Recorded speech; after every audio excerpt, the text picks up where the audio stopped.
일단은 동아시아 역사 배우기 전에 동아시아의 이제 지리적 범주부터 좀 배울 건데요. 그냥 간단하게 동쪽 끝에는 일본이 있고요. 그다음에 이제 북쪽 끝에는 몽골이 있고 남쪽 끝에는 이제 이제 베트남이 있고요. 그다음에 여기에 해발 한 4,500m 정도 고도에 위치해 있는 티베트 고원이라고 있어. 그래서 서쪽으로는 티베트 고원, 동쪽으로는 일본, 북쪽으로는 몽골, 남쪽으로 베트남까지가 일단 동아시아의 지리적 범위야. 이딴 거 안 나와 어차피.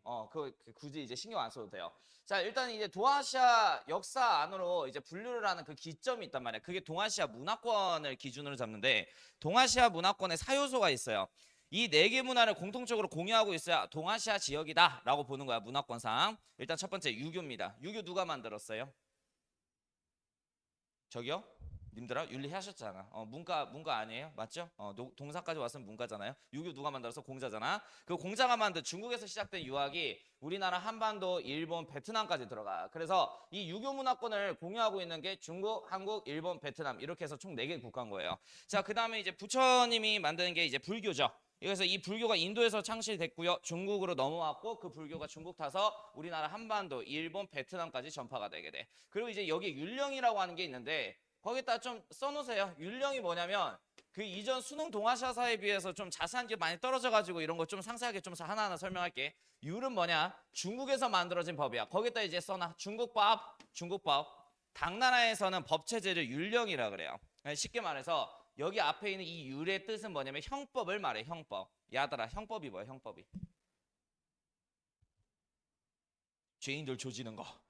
죄 지은 새끼들 조지는 거. 이거 형사법. 이거 줄여서 율이라고 그러는 거야. 자, 그리고 이 영은 뭐냐면 국가를 운영하는 행정법을 영이라고 얘기를 하는 거야. 아, 그러면 죄인들 조지는 형사법, 율과 나라를 운영하는 행정법, 영을 합쳐서 중국에서는 옛날에 뭐라 부른 거야? 율령이라고 부른 거예요. 그래서 일단은 이 법체제가 체계적으로 먼저 정비된 게 중국 당나라예요. 그래서 이 당나라의 법체제가 우리나라 한반도, 일본, 베트남까지 전파가 되게 된 거야. 그래서 율령이라고 하는 문화권을 우리 동아시아 문화권은 공유하고 있다. 자, 그리고 이제 마지막 한자죠. 자, 왜 이 글자를 한자라고 하는지 알아? 한자라고 하는지? 중국 글자 그거 왜 한자라 그래요? 오메. 자, 중국인들을 뭐라 그러냐면 한족 이렇게 불러요. 한족. 자, 왜 중국인들은 스스로 한족이라고 자칭하냐면 자기 민족의 정체성이 한나라라고 하는 나라가 있어요. 중학교 2학년 때 배웠을 거야. 그래서 그 한으로부터 시작됐다 해서 한족 이렇게 부르는 거야. 그래서 한족의 근자를 한자 이렇게 부르는 거야. 그래서 앞으로 선생님이 역사 이제 강의할 때 한족이라고 하면은 리얼 짱깔라라고 생각을 하시면 될 것 같아요. 알겠죠? 여기 중국 본토에서 살고 있는 토착 중국인들. 그래서 이 한자라고 하는 문화권을 공유하고 있죠. 그래서 이 중국에서 한자가 등장하게 되었고요. 우리나라 한반도에 넘어와서 신라 시대 때 혹시 설총이라고 들어봤나? 그 설총이 이두라고 하는 글자로 변형을 하게 되고요. 그냥 몰라도 돼. 그냥 들어. 자, 그리고 이제 이 한자가 일본으로 건너가서 일본의 글자 히라가나 카타카나로 발전하게 돼요. 그리고 베트남은 쩌낭조 때 찐온문자라고 하는 이름으로 발전하게 됐답니다. 자, 됐어요. 그래서 요 4개의 문화권 요소를 공유하고 있으면 동아시아 문화권이다라고 보는 거야. 그래서 요거는 시험 문제 항상 나오는 포인트니까 이거는 좀 기억을 할 것. 자, 그리고 이제 동아시아의 지리를 좀 강수량별로 이렇게 좀 구분을 할 건데 여기 A구역 있죠. 여기 A구역은 연강수량이 400mm 이하 정도 돼요. 그럼 비가 거의 안 내리는 거지. 그럼 여기가 되게 건조하고 척박하겠다. 상식적으로 가자. 여기 A구역은 농업이 돼야 안 돼. 안 되죠. 그래서 여기는 농사를 짓지 않고 주로 유목생활에 종사하는 친구들이 많이 모여 있어요. 그래서 이런 친구들을 유목민족이라고 얘기를 한답니다. 그러니까 이 유목이라고 하는 거는 뭐냐면 여기에 이제 짧게 자라는 그 초원 같은 것들이 있는데 얘네들이 이동하면서 가축 기르는 그런 생활하는 거야. 이걸 유목이라 그래. 그럼 가축들이 처먹는 게 풀떼기잖아. 그래서 이 풀떼기를 찾아다니면서 계속 싸돌아 다니는 거야. 그럼 퀴즈. 얘네들은 계속 초원 타러 다니면서 끊임없는 유목 생활한단 말이야. 수도가 있을까요? 우리 농경민족하고 다르게 중심지 수도가 없어요. 그래서 걔네들은 그냥 계속 싸돌아 다니는 거야. 그래서 여기 농경민족이 유목민족 토벌하기 위해서 여기로 가잖아. 얘네들 발견할 때까지 계속 쫓아다녀야 되는 거예요. 그게 무진장. 자, 그리고 이제 여기 B구역 같은 경우에는 강수량이 400mm에서 한 800mm 정도는 내리는 곳이에요. 근데 여기가 조금 북부 지방이라 건조하고 좀 추워요. 자, 그러면 여기에서 벼농사가 될까요? 건조하고 추운데? 안 돼요. 그러니까 벼작물 같은 경우는 추위에 약해. 좀만 추워지면 뒤져버린단 말이야. 그래서 여기는 주로 밭작물을 농사짓는 밭작물 지대다. 이렇게 보시면 될 것 같고요. 그리고 여기 시구역 같은 경우에는 강수량이 무려 800mm 이상 내려요. 그러다 보니까 비도 많이 내려. 또 이제 적도하고 가깝다 보니까 덥고 습해. 무슨 농사가 잘 되겠어? 벼농사가 잘 될 수밖에 없죠. 그래서 여기가 밭작물지대, 여기가 벼작물지대. 혹시 니네들 이모작이라고 들어봤냐? 이모작? 이게 뭐냐면 벼작물 이외에도 다른 작물을 같이 심는 건데요. 여기 화중 지방이 이모작지대예요. 자, 일단 이 화중이 또 뭐냐? 어디다 또 빈 공간이 있으면 좀 이제 그려봐. 자, 중국이 이렇게 있다고 치잖아. 강 3개가 흘러 대표적으로. 일단 첫 번째 파란색 분필 좀. 첫 번째. 여기 첫 번째 그 파트는 좀 지리강이 같을 거예요. 저 여기 위에 황허강이라고 하는 강이 흘러요. 황허강. 이거를 중국어로 황하 이렇게 불러요. 황하. 그 다음에 여기 가운데 이 강이 제일 중요해. 화이어강이라고 하는 강이 흘러요. 화이어강, 화이어강. 또 다른 말로 회화강 이렇게 부릅니다. 자, 그리고 여기 강남 지역에 흐르는 강이 있는데 이 강을 양쯔강 또는 한자로 하면 창장강 이렇게 불러. 근데 교과서는 아마 창장강이라는 표현으로 나올 거예요. 자, 천천히 할게요. 자, 여기 가운데 화이어강이 제일 중요해요. 화이어강 북쪽 있지? 여기를 중국 사람들은 화북 이렇게 부르는 거야. 그럼 친구들 화이어강 여기 남쪽 뭐라 부르게? 그렇지. 화남 이렇게 부르는 거야. 다른 말로 또 화이어강 남쪽이라는 의미에서 강남 지역이라고 통칭해서 부르는 지역이 바로 이 지역이에요. 그래서 벼농사 지역은 주로 강남 지역이고요. 그리고 이제 화이어강 북쪽 화북 지역은 주로 밭작물을 농사하는 지역이다라고 보시면 될 것 같아요. 그리고 여기 화이어강 끼어있는 여기 딱 중간 부분을 화중지대라 그러는데요. 여기 화중 지역에서는 이모작이 주로 행해지는 거야. 이모작. 그러니까 여기 같은 경우에는 벼도 심고 밭작물도 심고 돌려서 심는 거죠. 그리고 여기 베트남하고 일본 여기 규슈라고 하는 섬이 있어. 그리고 중국 강남 지역 같은 경우에는 여기가 덥고 습하기 때문에 벼작물이 절리 잘 자라요. 그래서 여기는 이기작 지역이랍니다. 이기작은 뭐냐면 벼작물을 1년에 2번 이상 돌려서 짓는 지역을 말해요. 그래서 여기는 벼를 1년에 2번 생산하는 거죠. 2번 이상 생산하는 거지. 예, 됐어요. 이 정도 알고 있으면 됐고. 그리고 여기 이제 티베트 친구들이 있어요. 해발 4,500m 고산지대에 위치한 여기 지역을 티베트 고원이라고 얘기를 해. 그래서 옛날부터 여기 티베트 사람들하고 중국 사람들이 주로 교류를 많이 했고, 중국 사람들은 티베트인들한테 차를 팔았다면 티베트인들의 주 수출품은 말이에요. 그래서 말을 이렇게 이제 팔았단 말이야. 그래서 차마고도라고 하는 길이 있어. 차마고도. 이거 학교 쌤이 알려줬을란가는 모르겠는데, 자, 중국 애들은 이 티베트 사람한테 차를 팔고요. 티베트 사람은 요 중국 사람한테 말을 팔아요. 근데 여기가 되게 높은 고산지대라 그랬지. 그래서 길 자체가 굉장히 높은 곳에 위치해 있어. 그래서 이 길을 차마고도라고 얘기를 하는 거야. 그래서 이 차마고도는 중국과 티베트인들의 교역망이다라고 보시면 될 것 같아요. 그리고 여기 밑에 나담 축제라고 있어. 여기다가 좀 별표 칠래? 나담 축제. 이게 몽골 언어인데 몽골 언어로 놀이라는 뜻이야. 놀이. 그래서 얘네들이 막 이제 행사 같은 거 하는데요. 몽골 친구들은 여기에 해당하는 이제 유목민족이에요. 얘네들은 계속 이제 초원 찾아서 돌아다녀야 돼. 그러다 보니까 다른 민족하고 초원에서 맞붙게 되면은 초원 쟁탈전이 벌어져요. 그러다 보니까 여기 유목민족 친구들은 초원을 얻기 위해서 힘에 집중할까요? 대가리에 집중할까요? 힘에 집중할 수밖에 없어. 그래서 뭐 이제 무술 같은 것들 연마한 거 자랑하는 그런 축제를 나담 축제라고 얘기해. 그래서 이 나담 축제 나오면 어떤 민족? 유목민족에 해당하는 몽골 민족이다라고 보시면 될 것 같아요. 네. 됐어요. 그리고 이제 다음 주제 넘어갑시다. 농경민족과 유목민족. 일단은 동아시아 역사 안에서 기원전 8,000년경에 여기 화북 지역에서 처음으로 밭작물을 재배했다라는 기록이 있어요. 그래서 기원전 8,000년경에 여기 화북 지역에서 밭농사가 처음 시작됐고요. 벼농사 같은 경우에는 여기 강남 지역에서 기원전 6,000년경에 좁쌀이 발견된단 말이에요. 여기 유적터에서. 그래서 신석기 시대 기원전 6,000년경부터 여기 강남 지역에서 동아시아 최초로 벼농사가 이루어졌다. 여기 옆에다가 써놔. 기원전 6,000년경이면 이때가 신석기 시대야. 그래서 신석기 시대 때 이제 벼농사가 강남, 여기 중국 강남에서 동아시아 역사상 최초로 벼작물이 재배가 된 거예요. 자, 아무튼 뭐 이런 구역에서 사는 친구들이 이제 농경민족이라 그러는데 우리가 이거 좀 생각을 하면 안 외워도 돼. 자, 여기 농사 짓는 친구들은 대부분 먹을거리가 다 어디서 나와요?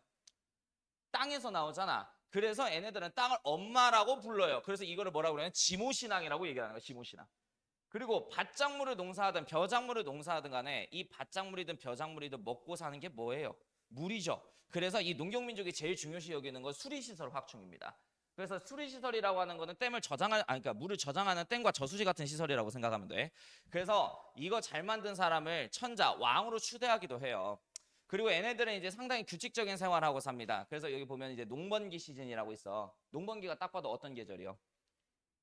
봄, 여름, 가을. 이때가 농사 짓는 시즌. 그리고 이제 겨울이 추우니까 이제 농사를 쉬는 시즌이겠죠. 농한기라고 생각을 하시면 될 것 같고. 그리고 이 친구들은 상식적으로 얘네들이 농작물을 씹었는데 막 싸돌아다니면 되겠냐? 얘네들은 무조건 정착 생활을 해. 그래서 이 정착 생활을 하기 때문에 수도라는 개념이 있어요. 농경민족은. 그래서 이 농경민족 국가를 조지고 싶어. 그럼 그 나라의 중심지인 수도를 때리면 돼요. 그리고 황제 잡으면 돼. 근데 유목민족 같은 경우에는 얘네들은 계속 초원 찾아서 이동하죠. 그럼 이러다 보니까 얘네들은 정착 생활 안 하고 이동 생활하다 보니 수도가 있다 없다? 없다. 그래서 얘네들 발견할 때까지 계속 쫓아다녀야 되는 거야. 자, 아무튼간에 뭐 유목민족은 앞으로 배울 뭐 흉노, 선비, 저, 갈강, 말갈, 거란, 토번, 위그르, 몽골 뭐 이렇게 기타 등등 있는데 이거 굳이 안 외워도 돼요. 자연스럽게 외워지게 될 거야. 자, 어찌됐든 얘네들은 이동 생활해요. 그리고 여기가 또 밤이 되면은 일교차가 심해갖고 엄청 추워요. 그래서 게르라고 있어. 게르. 여기다 별표. 게르. 게르가 이제 몽골식 천막가옥을 말하는데요. 양털로 이제 그 벽 같은 걸 이렇게 만들었어요. 그러니까 이제 쉽게 이동 생활하기 위해서 이제 접었다가 필 수 있는 그런 천막 가옥 같은 걸 주로 사용하고 그리고 가축을 모든 생활에 다 이용을 해. 그래서 얘네들이 뭐 이제 동물들 데리고 다니면서 젖을 짠단 말이야. 그거 갖다가 치즈도 만들고 그다음에 걔네들 젖 짜갖고 우유 마시면서 살고 그다음에 그 가축들 이렇게 썰어가지고 햇빛에 말려가지고 이제 육포 같은 거 만들어서 말 위에서 먹는 듯 이런 생활을 합니다. 그리고 상대적으로 이렇게 좀 표기를 해놔봐. 농경민족보다 유목민족이 파워가 더 세요. 그래서 중국 왕조들의 역사가 여기 북쪽에서 살고 있는 유목민족의 침략에 의해서 계속 점령당하는 그런 중국 왕조의 역사들이 많아요. 왜 그러냐면 얘네들은 계속 초원 쟁탈전하고 농사가 안 돼. 타민족을 약탈하면서 먹고 살아야 돼. 그러다 보니까 이 친구들이 힘에 집착할 수밖에 없고 농경민족은 어쨌든 먹고 살 게 많잖아요. 힘에 집착하기보다는 사상, 윤리, 철학에 집중하는 거야. 그래서 얘네들은 범생이 얘네들은 일진이라고 생각을 하시면 돼요. 그래서 얘네들이 소수 병력이어도 얘네들이 다수 병력이어도 소수 병력이 항상 유목민족이 농명민족하고 싸우면 거의 이기는 상황이 벌어져. 자, 그리고 이제 말에 쓰는 도구 이거는 그냥 이제 보세요. 이런 거 이제 나오면 당연히 유목민족이겠죠. 그리고 여기다가 별표 중요해. 얘네들은 부족제 생활한다는 거. 이 부족제 생활을 좀 이해를 시켜주자면 이런 거야. 그 니네들 중학교 2학년 때 세계사 공부할 때 막 이런 게 나오잖아. 갑자기 진나라 때 흉노라고 하는 대제국이 등장을 하는데 갑자기 사라져요, 이 새끼들이. 그리고 이제 한나라 시대 때 갑자기 또 흉노가 또 등장해. 뭐 이런 경우가 있어요. 그리고 고려 시대 때 여진이 갑자기 등장하는데 갑자기 이 새끼들이 갑자기 뿅 사라져. 그리고 갑자기 또 조선 시대 때 누르하치의 여진이 또 등장하는 거야. 그러니까 이게 어떤 개념이냐면 여기 A 구역 있잖아. 여기 북반구에서 살고 있는 A 부족이 있고 B 부족이 있고 C 부족이 있고 D 부족이 있고 E 부족이 있어요. 근데 얘네들 사이에서 이제 네트워킹이 이제 되는 거야. A 부족 안에서 어떤 영웅이 될 만한 애가 출생을 했다라는 거야. 그래서 이 소식을 들은 다른 부족장들은 차라리 A 부족한테 깝치지 말고 차라리 A 부족 밑에 부족으로 들어가서 같이 먹고 사는 게 낫겠다 해서 이 부족들이 한꺼번에 A 부족으로 들어가는 거야. 근데 그때 마침 A 부족의 이름이 여진이면은 대여진 제국이 만들어지는 거예요. 근데 이 영웅을 보고 따라 들어간 거잖아. 근데 이 영웅이 깨꼬닥 죽었어. 그럼 이 부족장들은 굳이 그 A 부족 밑에 있을 필요가 있어? 없잖아. 그럼 이제 우리 다시 해산 이러면서 다시 원래 지역으로 돌아가. 그렇게 되면 여진이라고 하는 큰 국가가 갑자기 뿅 사라지는 거야. 요런 게 부족제 시스템이라고 보시면 돼요. 지금 보면은 A 부족이 다른 부족을 무력 병합해서 큰 부족제를 만드는 게 아니라 자진해서 들어왔지. 그러다 보니까 생각을 해봐. 중앙에 있는 그 황제의 힘이 더 강하겠어요? 지방을 관할하는 이 부족장의 힘이 더 강하겠어요? 부족장의 힘이 더 강한 거야. 그거 다 쓰세요. 항상 이 유목민족들은 중앙의 힘보다는 지방을 장악하고 있는 지방 부족장들의 힘이 강합니다. 그래서 얘네들한테 잘해야 돼요. 근데 농경민족은 중앙의 힘이 보통 강해요. 중앙에 있는 황제의 힘이. 그 황제의 자본력으로 국가가 돌아가기 때문에. 그리고 이제 동아시아의 선사문화 이제부터 역사 시작. 선사시대. 구석기는 그냥 이렇게 이해하면 돼. 구석기 시대 때 사람들이 대충 이렇게 생겨 먹었어요. 이렇게. 사람답게는 안 생겼잖아. 그래서 얘네들이 아직 대가리를 못 굴려요. 그러다 보니까 아주 기본적인 생활만 해. 그래서 일단은 이제 의복 생활 한번 볼게요. 요때가 좀 빙하기거든. 동아시아 구석기가. 빙하기야. 요때가 굉장히 추워요. 얘네들이 이제 우리하고 똑같이 고기 좋아한단 말이야. 고기 다쳐 먹고 따뜻하게 덮을 수 있는 뭐가 보여? 짐승 가죽이 보이는 거야. 이걸 덧대 입었다라고 생각하시면 돼요. 짐승 가죽 갖다 옷 만들어 입는 게 아니라 걸쳐 입은 거죠. 망토 두르듯이. 자, 그리고 이제 식생활 갈게요. 고기 처먹고 싶으면 사냥을 하면 되겠죠. 이걸 유식한 표현으로 수렵이라고 그런답니다. 그리고 물고기 먹고 싶으면 낚시하면 되겠죠. 이거를 어로라고 하고요. 과일 땡기면 채집해야겠죠. 이렇게 살아요. 그 다음에 이제 주거지는 얘네들의 생활 모습을 보면은 안 외워도 돼. 얘네들 같은 경우에는 끊임없이 먹이를 찾아서 이동하는 이동 생활한단 말이야. 아, 참고로 이동할 때요. 그냥 혼자서 이동하는 게 아니라 인간들은 혼자 있으면 약해. 그래서 무리지어서 이동 생활한다고 생각을 하시면 돼. 아니, 어차피 먹이를 찾아서 또 이동을 할 거란 말이야. 튼튼한 주거지 만들 필요 있어 없어? 없지. 그래서 막 지었다 해서 막집에서 살아요. 그냥 나무 갖다 막 지어서 막집이야. 그리고 산 돌아다니다 보니까 움푹 파인 따뜻한 공간이 보이네. 그게 케이브 동굴이겠죠. 여기에 몸 이기고 산다 보시면 될 것 같아요. 자, 그리고 이제 이동 생활을 하는 데 있어서요. 얘네들한테는 아직 가족관념은 없습니다. 즉 이 말인즉슨 무리지어서 이동 생활을 하나 병들고 나이 드신 분이 그 무리의 이동을 못 따라와요. 그냥 버리는 거야. 그러니까 얘네들 대가리는 아직 패밀리십 따위는 없어요. 그리고 이때는 계급이 없습니다. 평등 사회예요. 그리고 사냥에 성공하기 위해서 의사소통할 수 있는 약속인 언어를 개발하는 게 구석기인들의 특징이다. 얘네들이 주로 이제 매머드 사냥한단 말이야. 매머드. 그래서 매머드 사냥할 때 혼자 1대1로 맞닿아 있으면 보통 뒤질 확률이 커요. 그래서 전략 같은 걸 짜기 위해서 서로 의사소통할 수 있는 약속이 필요한 거야. 그래서 언어가 개발되게 됐고요. 매머드를 사냥하는 데 성공했어. 1년 365일 육회만 처먹으면 노린내가 나겠지 입에서. 그래서 따뜻하게 데펴서 먹으니까 졸라 맛있더라고. 그래서 이 구석기인들이 불을 처음으로 사용했던 시대야. 자, 그리고 이제 여기서 제일 중요한 건 이런 거 안 나와. 구석기인들 이거를 외워야 돼. 이거를.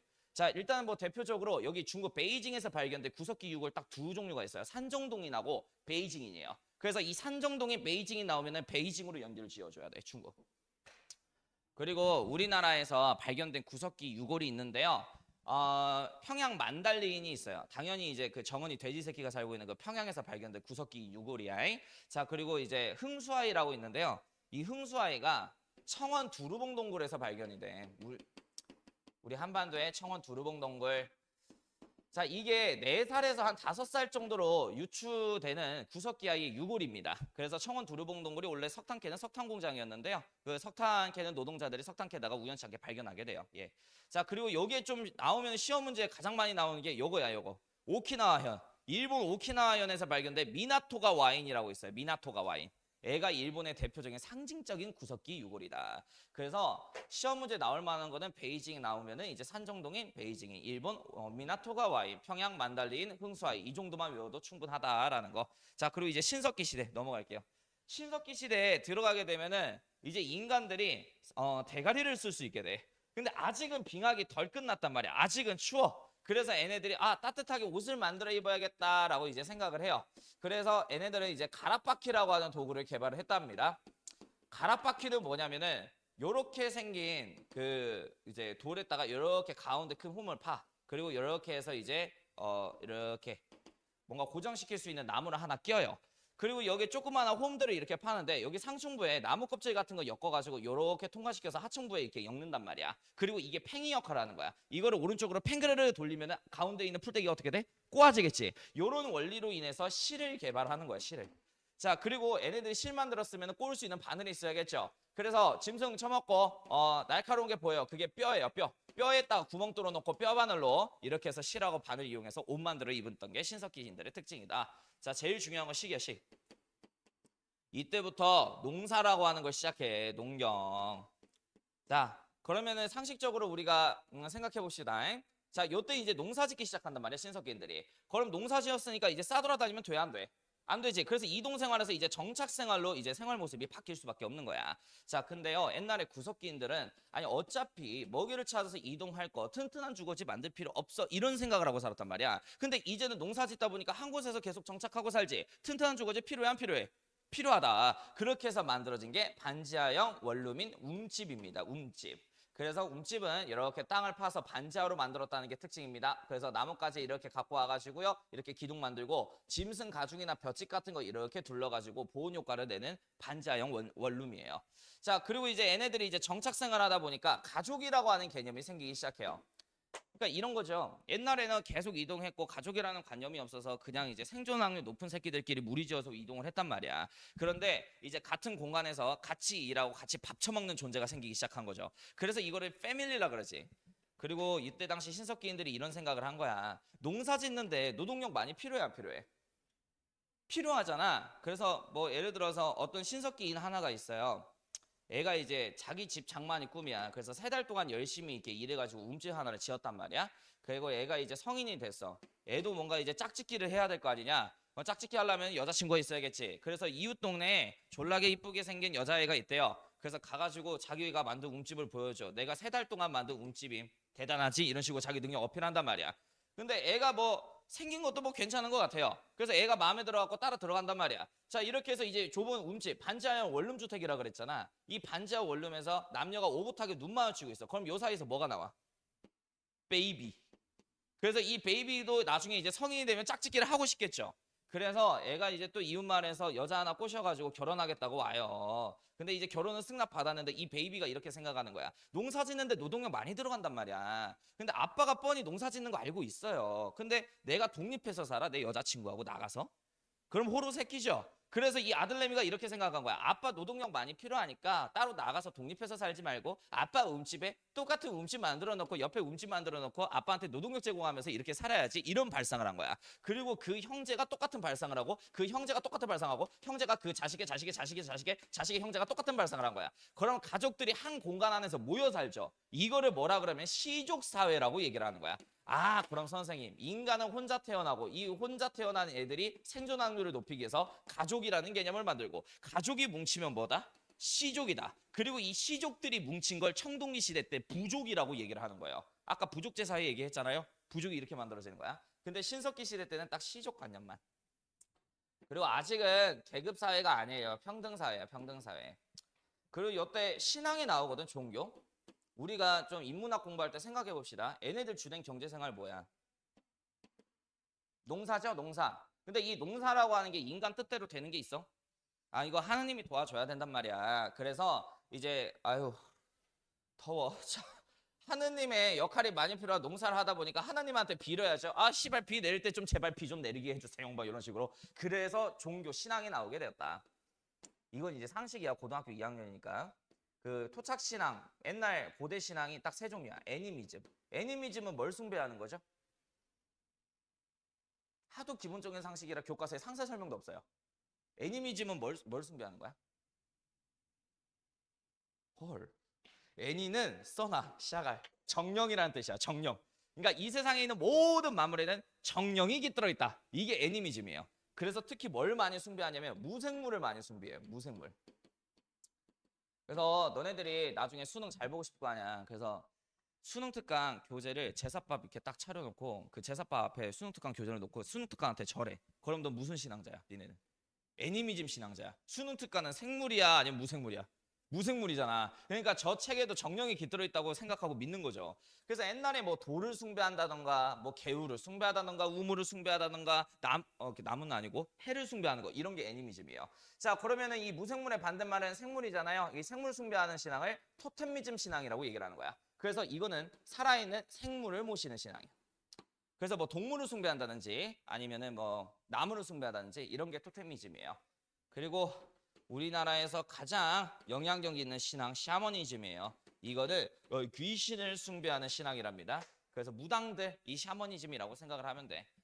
그래서 예를 들어서 어떤 친구가 니네하고 친해지려고 갑자기 가족의 비밀 하나를 알려주겠대요. 사실 우리 할아버지는 마을에서 가장 큰 돌이야. 이 새끼는 어떤 신앙이에요? 그래. 도루 숭배하니까 애니미즘인 거야. 우리 엄마는 마을에서 제일 큰 나무야 이래. 토템미즘 신앙이라고 생각을 하시면 돼. 오케이.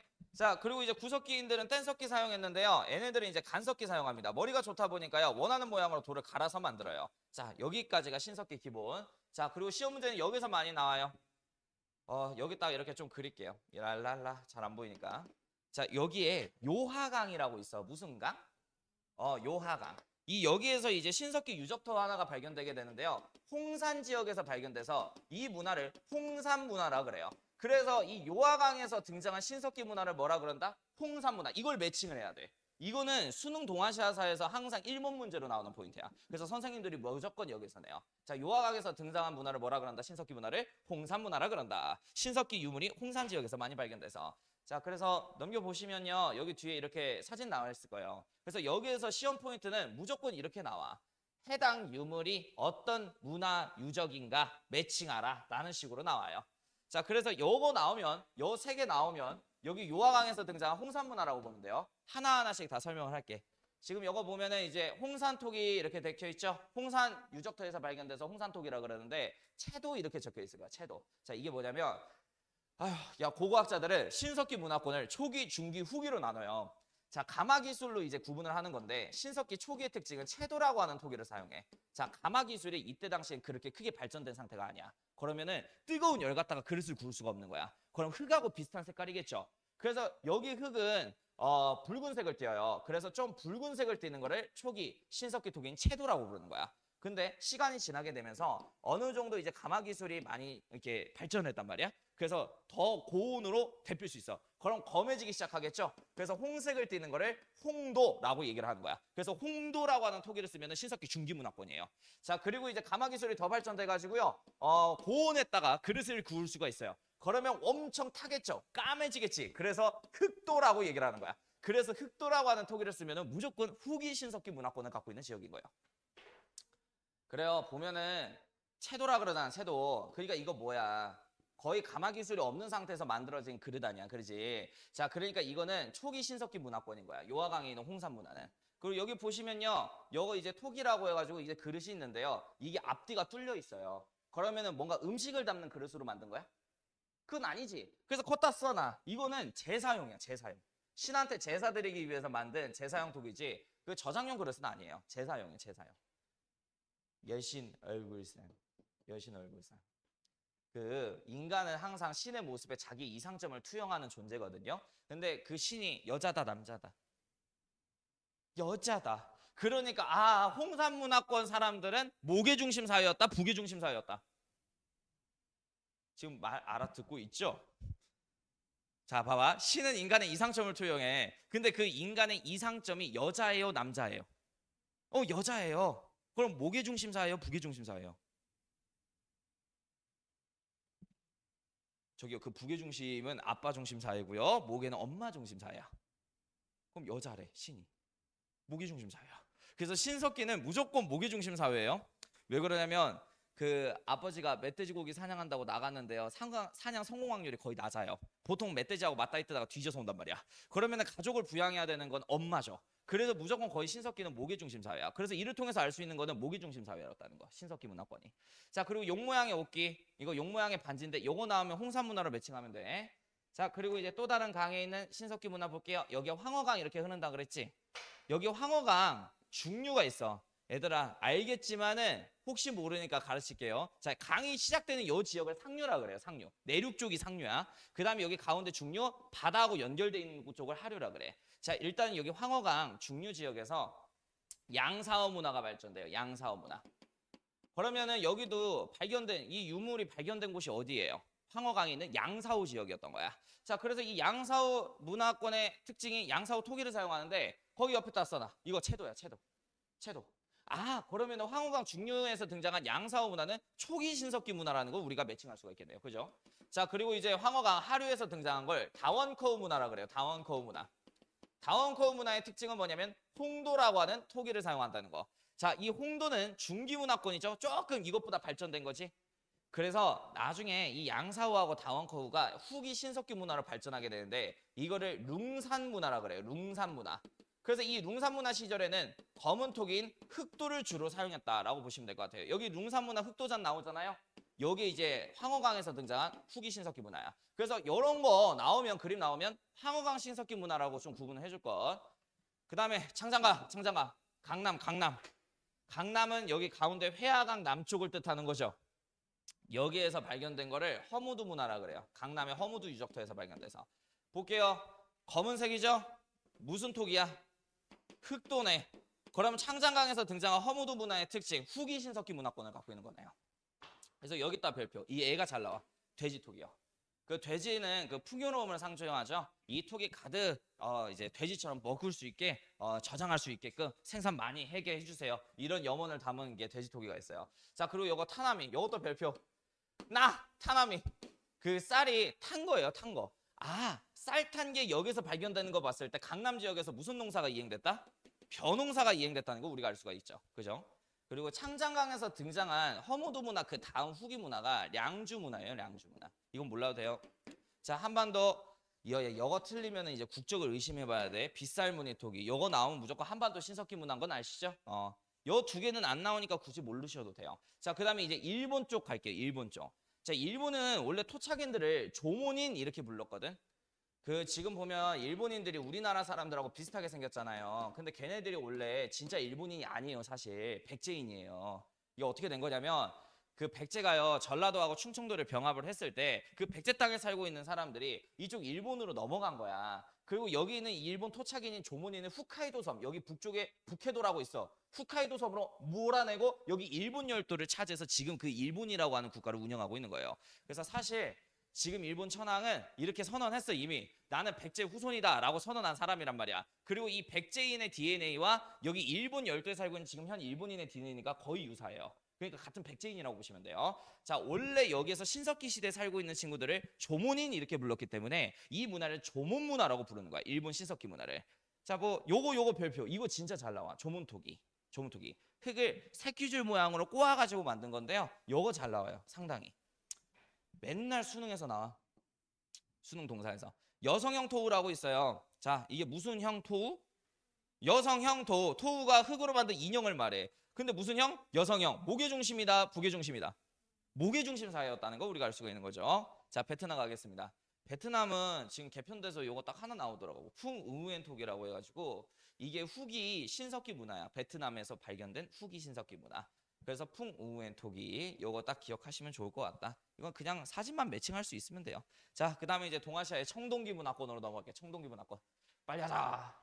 자, 일단 청동기 문화 간단하게 얘기를 하자면 청동기 시대부터요, 뭐가 본격적으로 행해지기 시작하냐면 여러 지역에서 벼농사가 막 행해지기 시작한단 말이야. 원래 신석기 시대에는 중국 강남 지역에서만 벼농사가 조금 했거든. 근데 이제 날씨가 다 풀리면서 중국, 한반도, 일본, 베트남 전체 지역에서 벼농사가 이행되기 시작해요. 자, 근데 이 벼라고 하는 작물은 가성비가 굉장히 훌륭하단 말이야. 벼 나달을 딱 하나 씹었어. 그리고 이게 딱 자라. 그리고 여기에 수백여개의 또 나달이 열려요. 이것만으로도 가성비가 좋은데 그 벼를 이제 쌀로 만들어 가지고요, 물에다 담그면 어떻게 되지? 쌀이 부풀지. 그럼 이 말인즉슨 우리가 이 쌀을 섭취하면은 위에 위액이라는 물이 있잖아. 섞이면 위에서 어떻게 돼?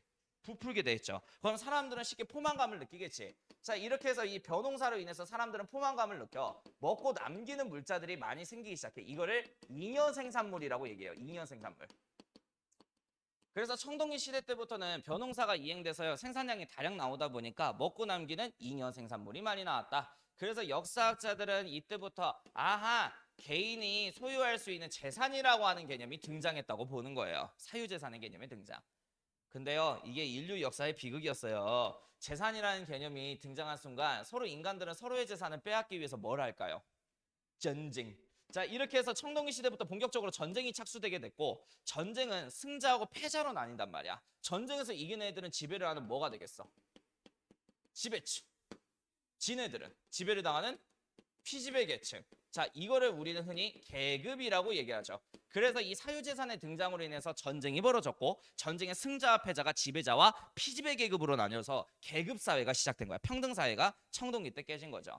그래서 이 계급사회를 바탕으로 강력한 왕권을 중심으로 한 중앙 집권 국가가 청동기 시대부터 동아시아에서 여러 등장하기 시작해요.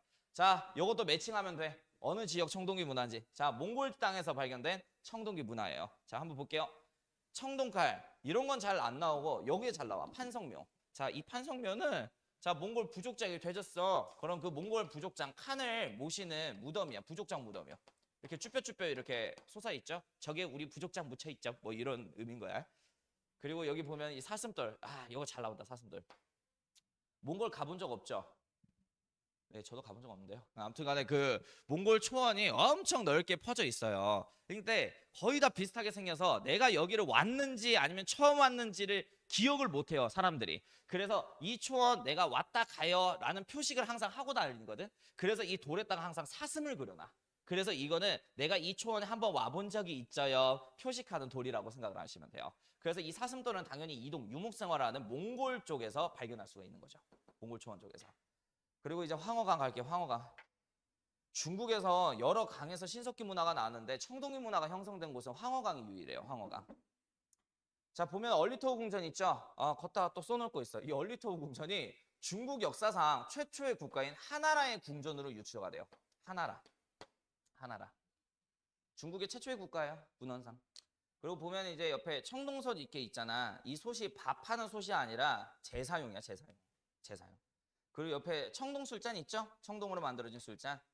그 옛날 사람들은 그 술을 항상 데펴서 먹었어요. 왜 그러면 이 중국 강물이 좀 더러워. 지금도 마찬가지지만 졸라 더러워. 이때는 더 더러워. 그러다 보니까 항상 끓여서 먹어야 돼요. 그 물을 정화시켜야 되다 보니까. 그래서 이 술을 끓여 먹기 위한 청동 술잔 이런 게 얼리토 문화의 대표적인 유물이다. 자, 그리고 다음 한반도 이거 틀리면 안 돼. 이거 틀리면 난 솔직히 사람 새끼로 안 볼 거예요. 자, 아무튼간에 비파용 동검이라고 있어요.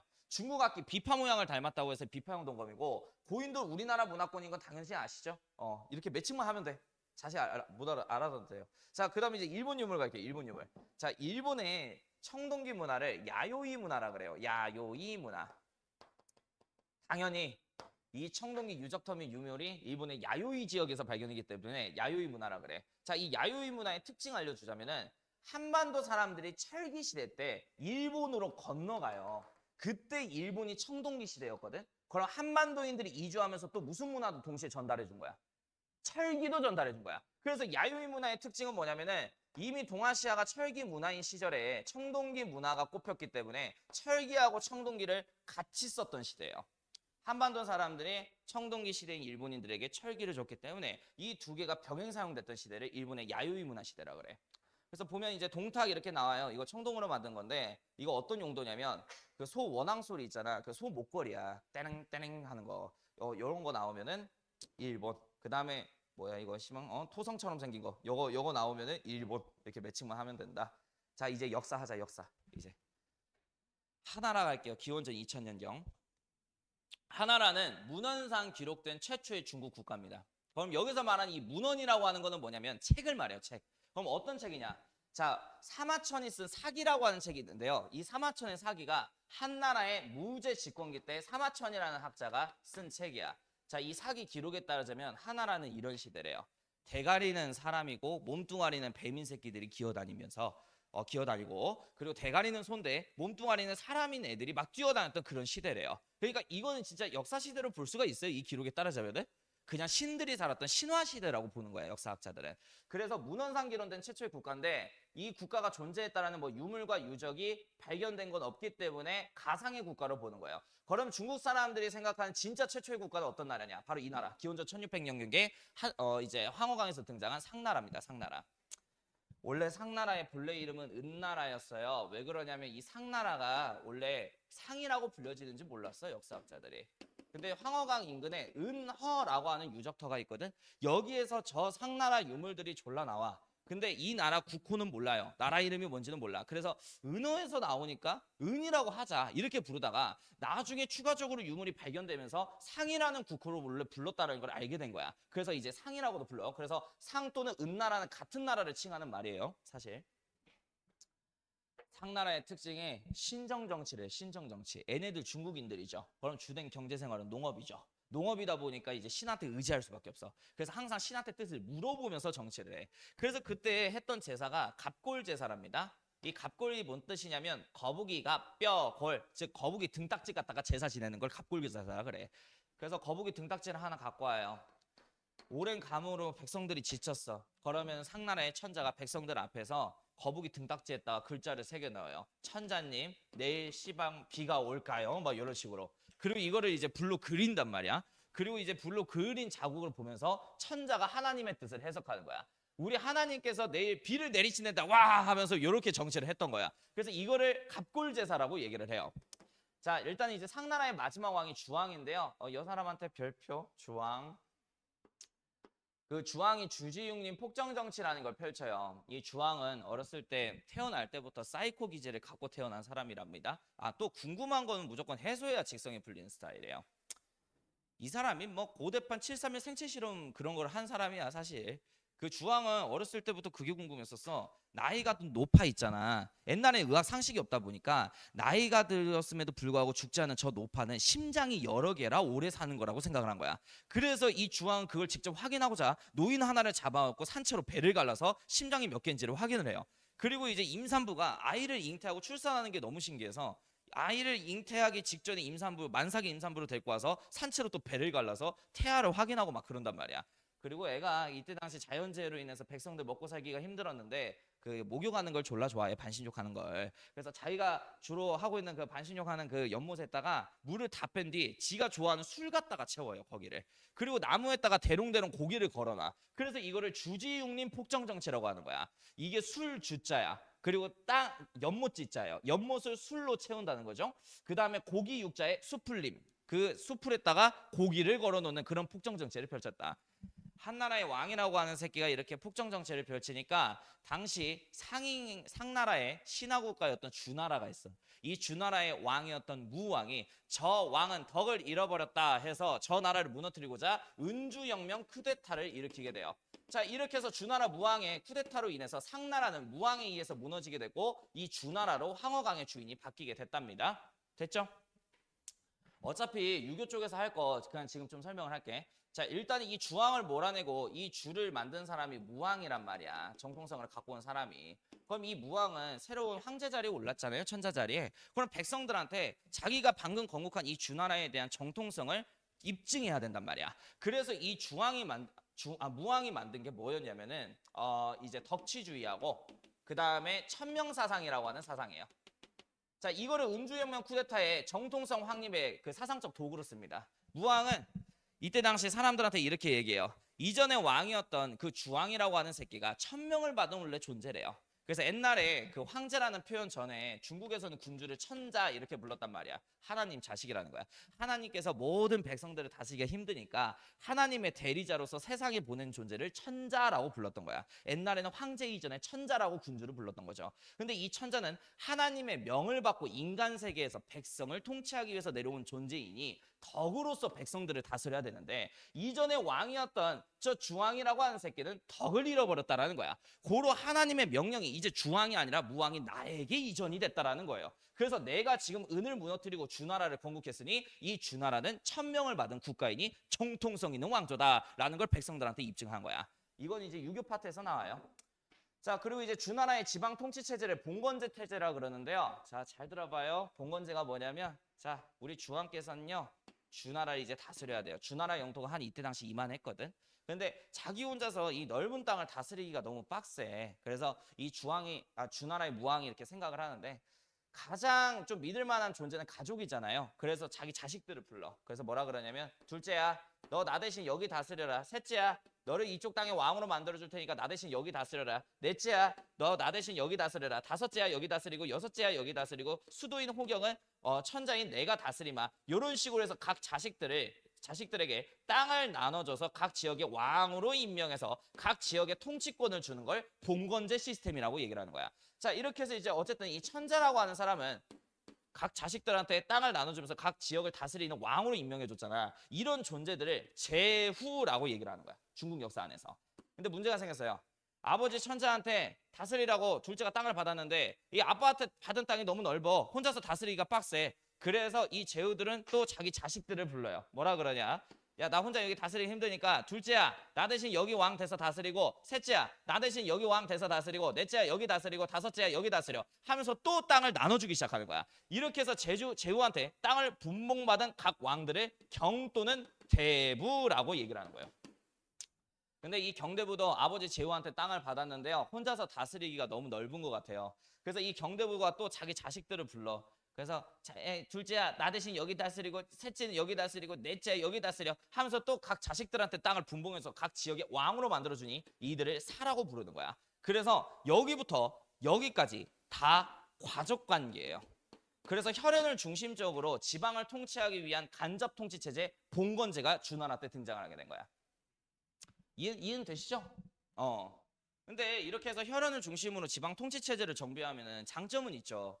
서로 배신할 가능성이 있다 없다. 가족이니까. 아니 없다. 그러니까 이게 장점인데 단점이 뭐냐면요.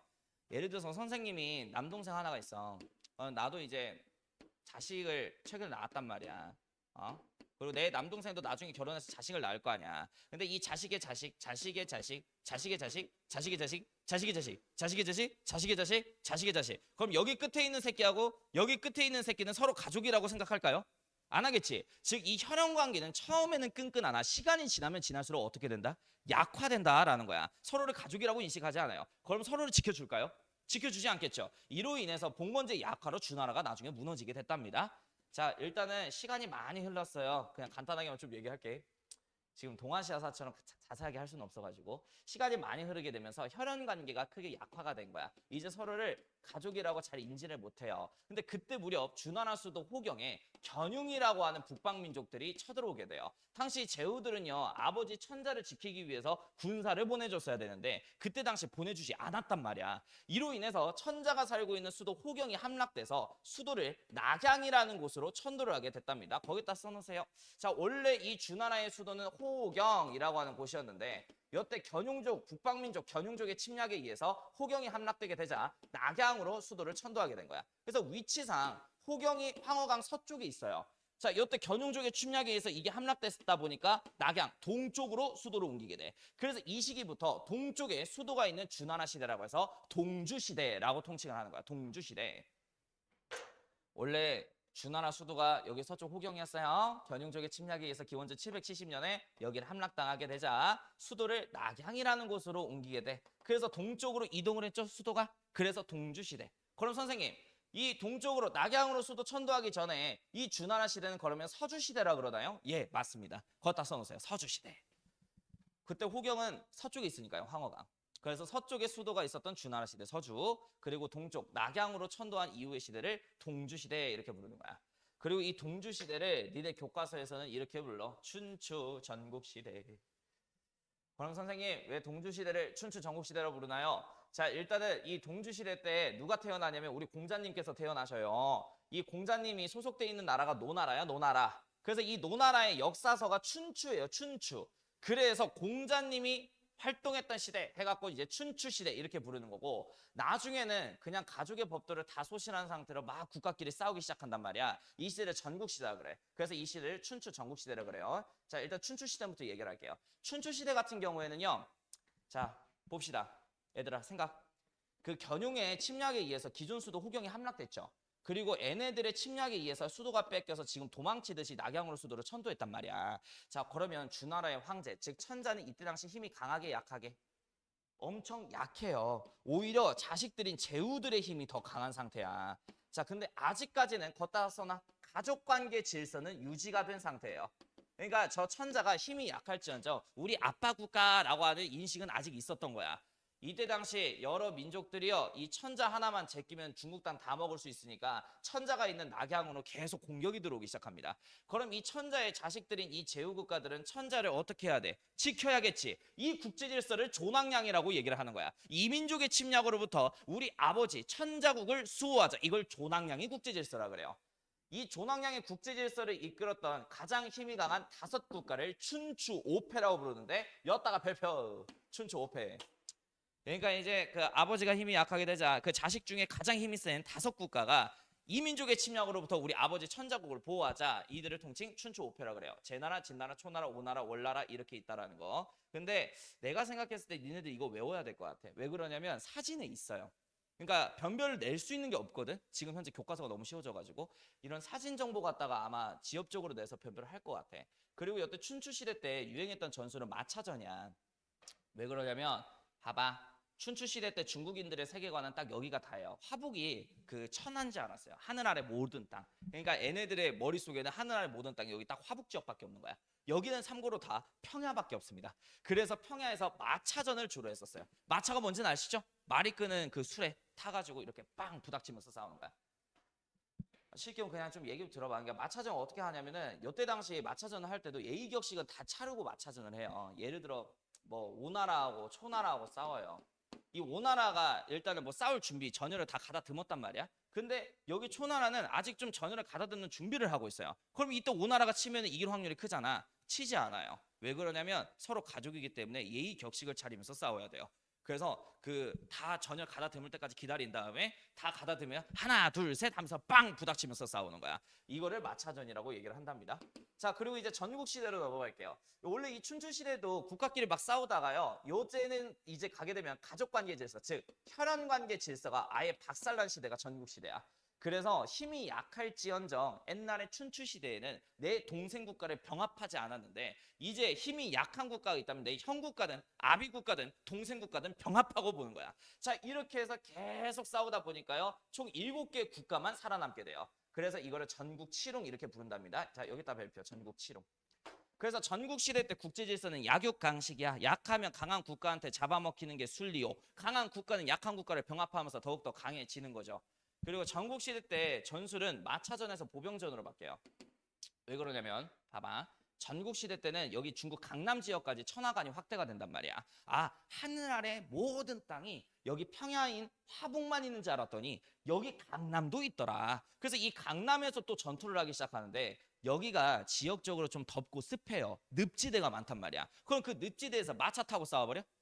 그럼 비정상적인 사고죠. 그래서 마차에서 내려서 걸어다니면서 싸우는 병사 같다 싸우는 거야. 이거를 보병전이라고 얘기를 해요. 자, 어쨌든 이 전국 칠홍 총 7개 국가들이 중국 땅을 통일하기 위해서 막 싸우다가 서북 지역에 위치한 이 진나라가 시황제 집권기 때 통일이 되게 됐답니다. 자, 이제 진시황제 업적할게요. 거의 다 써놔봐. 이 진시황제는 제발 진나라의 1대 황제가 아니라 31대 황제예요. 그러니까 이전에 25대 황제 효공 때부터 어느 정도 통일 기반을 다 마련해놓고 31대 시황제 때 전국 시대를 하나로 통일한 거야. 자, 일단 이 시황제는요 불만이 있었어요. 전국 시대 때 자기 말고 총 6국가가 있잖아요. 이 6제후국가들이 스스로를 왕이라고 칭했거든. 근데 난 그 왕이라는 존재를 병합한 존재잖아. 왕 말고 새로운 통치자 명칭이 있어야 된다고 생각한 거야. 그래서 황제라고 하는 명칭을 처음으로 사용하게 되었다라는 거. 그 황제는 중국에서 신화적인 인물이 있어. 사망오제라고. 그 황하고 제자를 따온 거예요. 자, 그리고 이제 진시황제는요 통치 방식을 바꿉니다. 주나라 시대 같은 경우에는 가족들한테 각 지역을 왕으로 분봉해주면서 통치권을 맡겼죠. 이걸 무슨 제? 봉건제. 근데 이 시황제는 자기의 힘으로 모든 전국 지역을 다 통치하고 싶었던 거야. 당시 이사라고 하는 사람이 있어요. 이 시황제 밑에 있었던 법가사상가인데 그 이사가 이렇게 얘기해. 그 황제께서 각 모든 지역에 지방관을 파견하셔서 이 지방관을 매개로 모든 지역을 통치해야 황제가 강력한 중앙집권 국가를 만들 수가 있는 것입니다. 라고 건의를 한 거야. 그래서 이사의 건의에 따라서 전국을 군현제로 통치하기 시작해요. 자, 이 군현제 설명 들어갈게. 진나라는 크게 지역을 2개로 나뉘어. 군과 현으로 나눠요. 군과 현. 이게 지역 명칭인 거야. 그래서 이름이 군현제예요. 쉽게 말하자면 친구들아, 우리 대한민국에서 가장 큰 지방 행정구역 단위를 뭐라 그래? 크게 뭐로 나누지? 대한민국은 지역을? 지금 내가 어려운 질문했냐? 뭐로 나누지? 전라, 충청, 경기. 그래 도하냐. 그래서 이게 군이에요. 옛날에 진나라 시대 때는 전라도 이렇게 부르는 게 아니라 쉽게 예시 들면 전라군 이렇게 불렀던 거죠. 자, 그리고 이제 현은 시 개념이야. 전주시가 아니라 전주현 이렇게 불렀던 거야. 지방 이름을 군과 현으로 설정하고 황제의 명령을 받은 지방관을 투입시켜서 이 지방관이 황제의 명령을 통해 지방을 다스리는 체제를 군현제라고 부르는 거야. 그래서 뭘 니네들이 조금 구분을 해야 되냐면 이 군현제는 황제의 명령을 전달받은 이 지방관이 황제의 명령에 따라서 지방을 통치하는 거죠. 황제의 명령이 말단까지 가죠. 이걸 직접 통치 체제라고 할 수 있겠죠. 그럼 이 군현제의 반대말은 뭐야? 주나라의 봉건제죠. 이거는 간접 통치 체제지. 아들을 각 지역의 왕으로 분봉해서 야 알아서 다스려 하면서 통치권을 넘기는 거잖아. 즉 중앙에 있는 천자의 힘이 지방까지 미치지 못하는 거죠. 그래서 요거를 구분을 해야 돼. 봉건제 반대말은 군현제입니다. 그래서 이제 전국을 직접 통치하게 됐어요. 36개 군으로 나눠서. 이 군수 현령은 그 지방관 명칭이고요. 그리고 이제 시황제가 해야 될 거 있어. 전국시대 때 총 7국가로 나눠서 싸우는데요. 그 7국가가 시작할 문자도 달라요. 화폐도 달라요. 도량형도 다르답니다. 도량형이 뭐냐면 길이, 무게, 부피를 재는 척도를 말하는 거야. 그러니까 뭐 예를 들어서 뭐 이런 거죠. 초나라 백성들은 이게 한 뼘인데 한나라 백성들은 이게 한 뼘인 거야. 그래서 예를 들어서 시황제가 성곽 보수 공사를 하고자 얘들아 벽돌 한 뼘 정도 길이의 벽돌을 만들어 오라 이러면은 벽돌 다 이상하게 만들어서 피사의 사탄 만들어질 거 아니야. 그래서 명령 체제를 체계적으로 전달을 하기 위해서 이걸 통일할 필요가 있었던 거야. 그래서 문자도 하나로 통일하고요. 그 다음에 돈, 화폐도 통일해요. 세금과도 해야 되니까. 그리고 도량형, 길이, 무게, 부피를 재는 척도도 하나로 통일합니다. 그리고 도로망 건설하는데 이 도로망을 치도라고 표현을 해요. 치도. 시황제가 이 넓은 중국 땅을 6번을 왔다 갔다 해요. 이유가 뭐냐면 시황제가 무력으로 6개 국가를 병합을 했는데 항상 무서워. 자기한테 병합당한 이 6국의 후손들이 지방에서 반란을 일으킬까 봐. 근데 그 육국의 후손들은 아직 자기의 힘을 두려워한단 말이야. 그래서 몸이 아픔에도 불구하고 전국 지방을 6번을 순시를 해요. 자, 이걸 하기 위해서 만들었기 때문에 치도라고 하는 거야. 다스릴 치, 도로, 도. 돌아다니면서 뭘 어필하는 거야? 나 괜찮아 라고 하는 거를 어필을 하는 거야. 그럼 시황제가 건강한 걸 딱 확인한 제후들은 반란을 일으킬 수가 없게 되죠. 자, 그리고 이제 또 하나 더, 시황제가 가혹한 법으로 이제 국가를 다스려. 이 시황제의 통치 방식을 법치 통치라고 그래요. 법치 통치. 어느 정도로 빡세게 법으로 통제를 했냐면 백성들한테 진나라 시황제 때는 이랬어. 시황제께서 명령을 내려. 몇 날 몇 시에 이 장소까지 다 이 동네 사람들 모여라. 근데 만약에 1초라도 늦게 오잖아. 그럼 바로 허리를 잘라버려요. 그러니까 이때 당시 진나라의 법률 체제가 이랬단 말이야. 자, 이렇게 가혹하게 법으로 백성들을 통제를 하다 보니까 왕은 두려워하는데 백성들끼리 서로 막 못 믿고 막 사회가 엄청 혼란스러워지는 거야. 당시 가혹한 법치 통치에 큰 반발을 했던 게 공자를 따르는 유학자들이었어요. 공자님께서는 백성들을 천자가 덕으로 다스려야 된다라고 얘기를 하셨는데 저 시황제 새끼는 덕으로 백성을 다스린 게 아니라 힘으로 통제를 한다라는 거죠. 그래서 잘못된 덩치다 시황제한테 온갖 비난을 쏟아붓기 시작한단 말이야.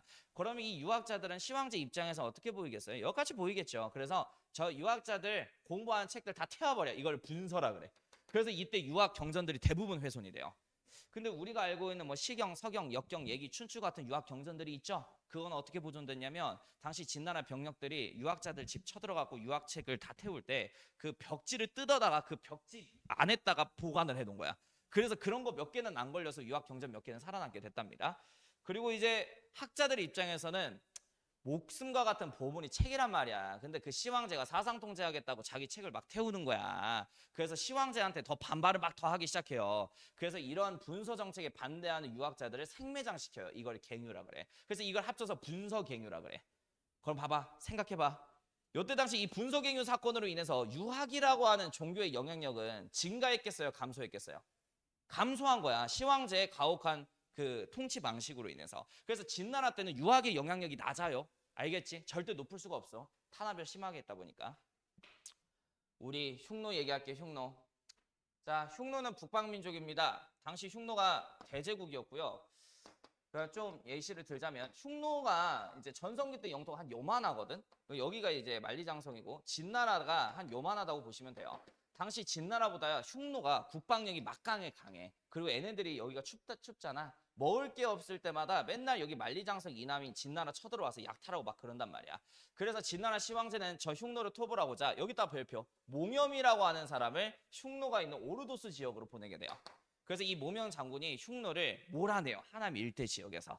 그리고 이 몽염이 얻은 이 오르도스를 중심으로 해서 이전부터 이 흉노의 침략을 막기 위해서 중국 사람들이 계속 이렇게 성을 많이 만들어 왔었거든. 이 성을 그대로 연결을 한 거야. 그게 딱 연결을 하니까 말리더라. 그래서 만리장성. 그래서 여기다가 또 별표. 이 만리장성은 몽염의 흉노 토벌 이후에 흉노의 재침을 막기 위해서 축조한 성인 거예요. 그리고 거기 옆에 아방궁 공부 안 하셔도 되고요. 병마용경 공부 안 하셔도 돼요. 자, 그리고 이제 진나라 멸망 갈게요. 진나라 멸망. 그 시황제의 꿈이 뭐냐면 불로장생이야. 늙지도 않고 계속 사는 거. 자, 그래서 옛날에는 의학 상식이 없다 보니까 불로장생의 약초가 어딘가에 있을 거라고 생각한 거야. 그래서 시황제는 자기 신하들한테 명령을 내려요. 불로장생의 약초를 찾아오라. 그 사람한테 높은 권력을 주겠다라고 하는 약조를 해. 근데 어떤 시황제 사나이 신하가 제주도 서귀포라고 알아? 거기에 도착을 해요. 거기 동굴 하나가 있대. 그래서 동굴 딱 들어가니까 번쩍번쩍 빛나는 은색깔의 액체를 하나 발견하게 된단 말이야. 그래서 번쩍번쩍 빛나는 거 봤을 때 이거는 뭔가 불로장생의 약일 확률이 크다 해서 이걸 퍼가지고 시황제한테 공납을 한단 말이야. 황제폐하, 이게 불로장생 약 같습니다. 그래서 이 약을 딱 먹으니까 몸에서 신기한 변화가 있기 시작해요. 몸이 막 뜨거워지기 시작하는 거야. 근데 알고 보니까 그 약이 수은이었어요. 수은. 온도계 그 사용하는 거.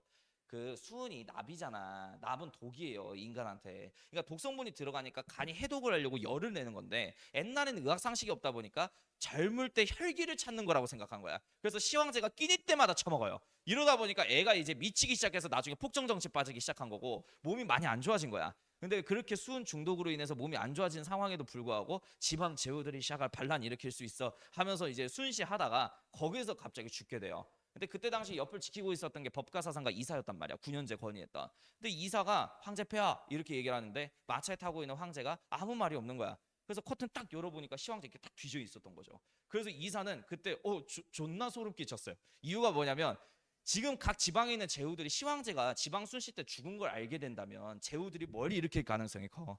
반란이 일으킬 가능성이 크잖아. 그래서 이 시황제 시신을 안전하게 수도까지 운반할 때까지 이 제후들이 몰라야 된다고 해서 이 시황제의 시신이 있는 곳에다가 썩은 생선을 갖고 오라 그래. 그래서 썩은 생선을 시황제 시신에 같이 이렇게 묶어놓고 수도 세냥까지 들어가서 장례를 하게 돼요. 자, 이렇게 해서 시황제가 죽게 되자 어떻게 보면 절대 권력자가 이제 저 세상으로 간 거잖아요. 지금까지 참고 있었던 농민들이 반란을 일으킵니다. 이게 진승과 오강의 난이에요. 이것만 공부하시면 될 것 같아요. 육국부흥운동은 굳이 안 하셔도 돼.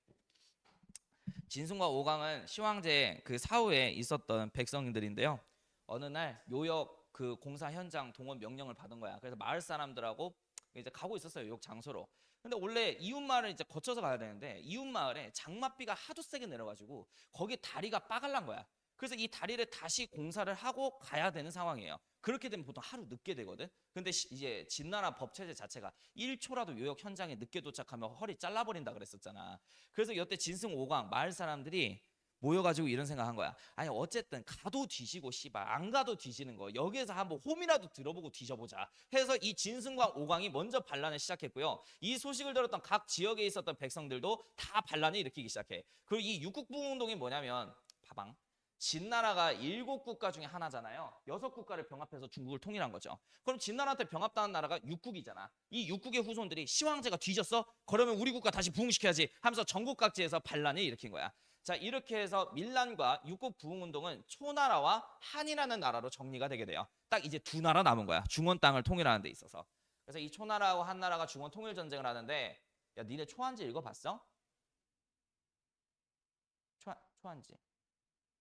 삼국지는 읽어봤어? 근데 나 진짜 너 읽어봤어? 다행이다. 혹시 궁금해서 그런데 혹시 동아시아사를 택한 이유가 뭘까요? 어? 아니 근데 몰라도 상관없어요. 그 삼국지에 대해서 자세하게 나오는 건 아니기 때문에 몰라도 상관없는데 그래요. 예, 초한지 이게 뭐냐면 자 시황제 뒤지고 나서 크게 중국이 초하고 한으로 쪼개진 거야. 자 초나라의 왕이 항우예요. 항우. 뭐 기록에 따르자면 중국 애들은 조금 허황이 심해요. 얘가 힘이 졸랐어야 돼. 그래서 중국에서 가장 높은 산이 태산인데 싸울 때 산을 자기가 잡고 뜯어가지고 이걸 산을 던지면서 싸울 정도로 힘이 세야 돼요. 개소리죠. 자 그리고 근데 한나라의 이제 유방 같은 경우에는 힘은 약해요. 하지만 사람을 자기 사람으로 끌어올지도 알고 사람을 적재적소에 배치하는 능력이 좋고 자기가 항상 능력이 부족하다라는 그런 생각에 항상 밑에 사람들의 얘기를 막 듣는단 말이야. 근데 항우는 자기가 잘난 귀족 출신이란 말이야. 그러다 보니까 자기가 잘난 줄 알고 밑에 사람 얘기를 안 들어요. 그래서 거의 100번 싸우면 항우가 거의 다 이겼는데 마지막 전투 한 번에 항우가 잡혀서 이제 한나라가 이기는 쪽으로 가게 되거든. 그건 자세히 모르겠다 되겠다. 아무튼 둘이 싸워가지고 결국 한나라의 유방이 승리를 하게 되었다. 그래서 이 진나라가 분열되고 나서 다시 중국 땅을 통일한 두 번째 통일 왕조가 한나라인 거예요. 기원제 202년. 자 이렇게 해서 한나라 유방은 황제 자리에 오르는데 이 사람을 고조라 그래요. 고조. 자 거기에다 가로치고 유방 이렇게 써놓으세요. 유방. 유방이 시조야. 그걸 고조라 그래. 옛날에 중국에서 나라 세운 사람을 고조라 그랬다. 우리는 태조라 그러는데 중국도 태조라고 하는 걸 쓰긴 하는데 그건 송나라 이후부터. 자 고조 나라 공부한 사람이야. 자 궁국제 실시 이게 뭐냐면 이 유방은 그 초나라하고 싸울 때요. 지 혼자의 힘으로 잘나가지고 이거 중국 통일 왕조 황제 자리에 앉은 거 아니에요. 자기를 황제 자리에 추존시켜준 제후들이 많단 말이야. 그럼 그 제후들의 힘을 무시할 수 없겠죠. 그 제후들은 지방을 통치하는 애들이에요. 그래서 군국제가 뭐냐면 자기 힘이 미치는 이 한나라의 수도가 장안성이거든. 장안성 인근은 자기가 직접 통치 체제인 군현제로 통치를 하겠다라는 거야.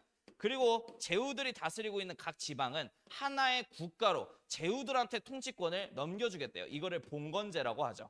그래서 직접 통치 체제인 군현제와 간접 통치 체제인 봉건제를 섞어서 지방을 통치하는 걸 군국제라고 얘기를 하는 거야. 군현제와 봉건제 제후국이 합쳐진 거죠.